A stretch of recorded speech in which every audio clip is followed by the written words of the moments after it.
Kabayan, nandito tayo ngayon sa aking layer farm at magche-check tayo ng inumin doon sa ating overhead tank.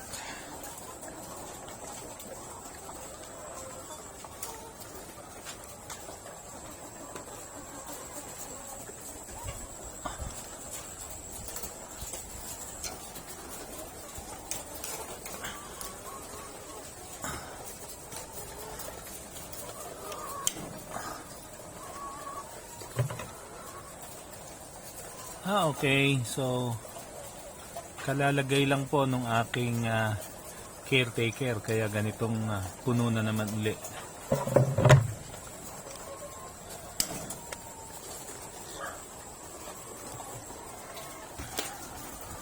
Normally kasi ay yung inilagay natin kaninang mga 6:30 in the morning ay nauubos ng mga 4 o'clock.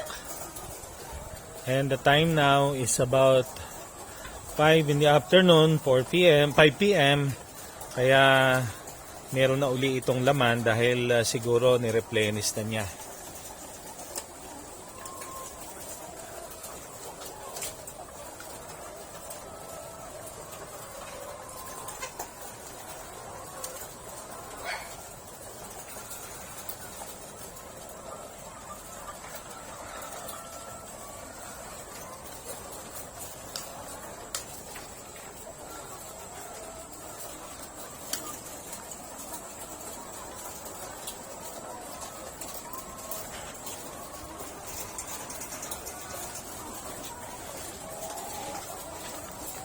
Punta naman tayo dito sa kabila.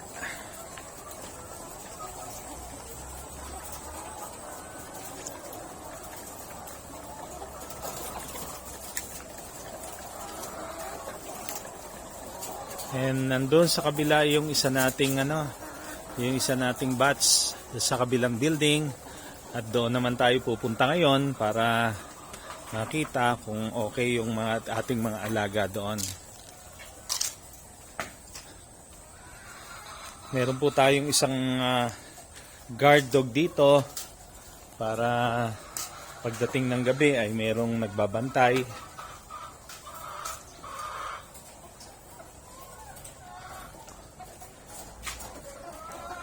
Okay. So okay naman ito, at meron pa silang konting pagkain.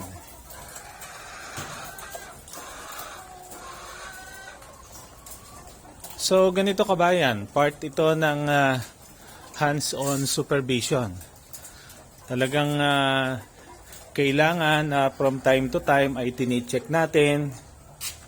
And let me see ang aking bodega ng pagkain. So meron pa. Marami-rami pa. So ganyan ang ating routine, ano?